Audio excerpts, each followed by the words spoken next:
Okay, so today I wanted to go over the 3 biggest practical shooting sports and a generalization of their rules and their targets. So let's begin. The biggest organization in the U.S. that we shoot is USPSA. It stands for United States Practical Shooting Association.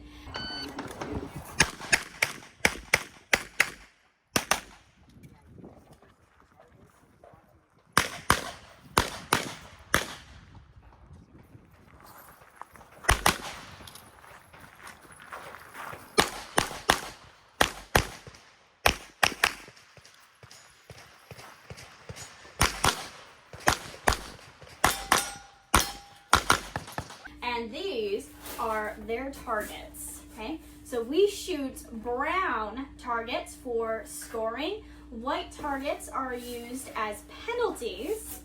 And we also have hardcover ones. The black is hardcover and we can put it on. We can use that as barrels, partially covering the targets. That is just counted as no score if you hit the black. We also have in larger, obviously, little poppers that we shoot, and they are steel. For most box, that is the alpha. That is worth 5 points for both major and minor scoring. Say we have major and minor scoring. That basically means if you're shooting like 9mm, smaller caliber, you get less points on your outside of the center zone. And major, you get more points the further out of the center you go. So the center zone is worth 5 points for both major and minor. So the center zone is alpha, and we also have a center zone near the top of the box. That is alpha there. Then we have Charlie zone. That is this part here. And for minor, that is scored as 3 points. For major, that is scored as 4 points. Then we have the most outer portion of the target, and that is called the delta zone. With minor, you get 1 point for that, and with major, you get 2 points. If you completely miss a target, that is a mic, so that is minus 10 points. If you hit a no-shoot, which is the white target, that is minus 10 points. Also in USPSA, we use the IPSC targets. This is called metric, this is called classic. Can also use the classic targets in USPSA, and it goes the same way with major and minor scoring, with the alpha being 5 points, the Charlie being minus 3 points or 4 points, and then the delta zone as 1 point or 2 points. Both of these are used in USPSA, and you can see that they have a little bit of a different shape. And then the same thing with the classic targets. You can have hardcover, you can have no-shoots. These are really great tools to use in stages. But when you're designing stages, you cannot mix metric and classic targets together. The targets of USPSA. The way the scoring works in USPSA is you have so many targets on a stage. And then you have the points per target on each stage. So that is the most points per target. So sometimes that can be 3 shots per target. So the highest points you can get on a target is 15 points, because that is 3 5-point alphas. Most stages you'll encounter, it will be 2 shots per target. So that means 10 points. 10 points because you have 2 alpha shots available, and alphas are worth 5 points. Your score is created by hit factor, and we like to call this hit factor math. So it's your points, all those points on the stage combined, divided by your time. Time is established by your shots on the shot clock. This is a timer. This one's from Double Alpha. It's the CED 7000. There's a bunch of different timers on the market right now, but the gist of the timers is on the start signal, on the beep, you go and shoot your stage, and your last shot recorded, the timer will pick up your shots, and your last shot recorded will be your time for the stage. After the time is established and put into scoring, then we go into scoring the targets themselves. So all the targets on the stage, every 2 shots or more or less depending on the stage. Most of the time, as I said, it will be 2 shots per target. Once all those points are added up, the alphas, the charlies, the deltas, the no-shoots, the mikes, after all of those are added up, that will create your scoring points for this stage. After that, you will divide the scoring hits. It'll be hits divided by time. That will be your hit factor. The most common way to figure out the hit factor and score matches themselves is PracticeScore. PracticeScore is a website specifically designed for the shooting sports to quickly come up with the scores for all the competitors in the match. It is widely used and it is most used in the US. It's a free website. You just create your profile, choose the shooting sports you like to shoot the best. Then you can go to matches and clubs and follow those clubs. You can go to matches, you can sign up for matches, and in your home page it will also show you the matches you have shot as well as the matches you've signed up for that are coming up. So I believe the next biggest practical shooting sport in the US is IDPA.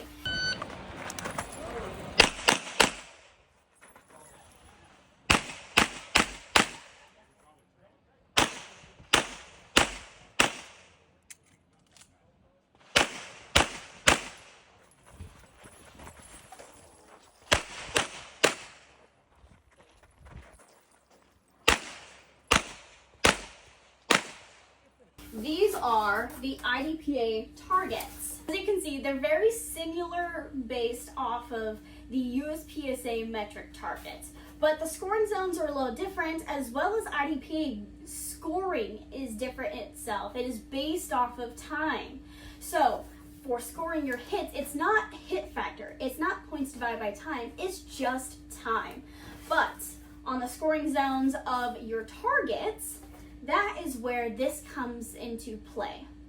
So the time is developed in IDPA based off of the shot clock, your last shot fired, and it's based off of your hits on your targets. So instead of having points per target, this is going to be seconds per target.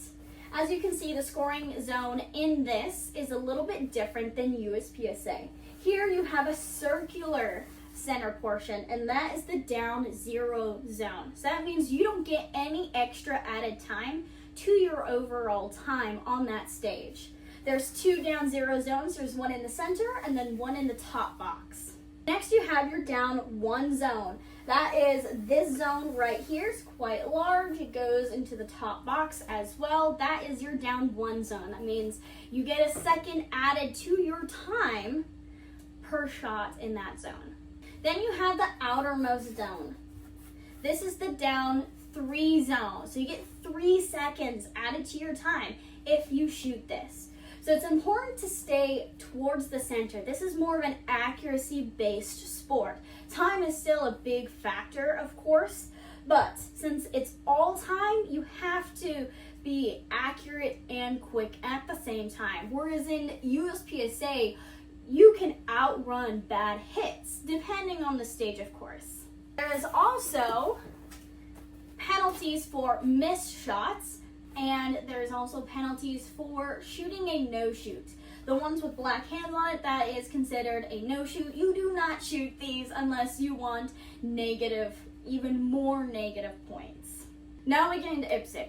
IPSC stands for International Practical Shooters Competition.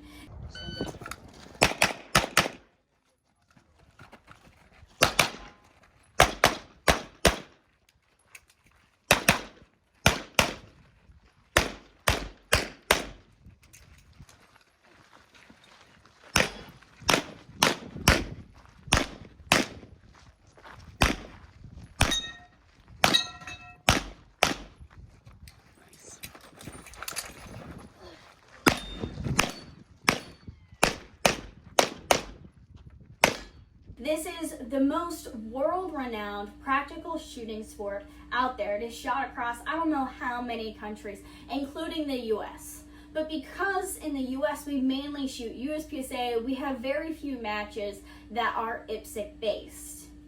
We'll go over the targets pretty quickly. As you can see, they are the classic targets in USPSA. But we can also have hardcover. As you can see, these are hardcover ones. That's considered a skunk. This is a hardcover one as well. You can have no-shoots. This is a no-shoot. And the scoring is identical to USPSA, where it is based off of hit factor, which is points divided by time. In IPSC, there's also major and minor depending on your division, which is the gun type that you shoot. The 5 points for Alpha, the 4 points for Charlie, the 2 points for Delta for major, and then 5 points for Alpha, 3 points for Charlie, 1 point for Delta for minor. As you can see, there's also different sizes of these IPSC classic targets. Now, depending on what gun you're shooting, you may be encountering multiple different kinds of target sizes out there, like these. In IPSC, there's shotgun, there's rifle, there's PCC, mini rifle, and handgun. So this is what I've encountered in IPSC, which is in rifle, mini rifle, and PCC. These little guys show up. So this is a half size of a regular size IPSC targets. So this is called a mini. And then this one is called a micro.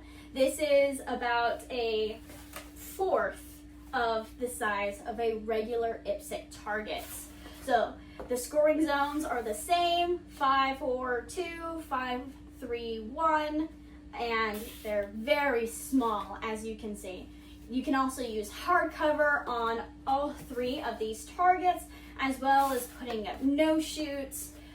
In USPSA and IPSC, you have to have 25% of the scoring zone available to shoot at, meaning it has to be part of the alpha needs to be seen, whether that's 25% or more seen, but it has to be a minimum of 25% in order for it to be a legal target to shoot at. Also in IPSC, we have poppers as well. Again, this is a dry fire target. It's scaled down quite a bit. These poppers can be the size of me to half my leg size. But also in IPSC, you can switch it up and shoot different kinds of small steel as well. This is not steel, but this is what an IPSC target can look like. You can have your steel targets be different colors like yellow or blue, whereas in USPSA they need to be white.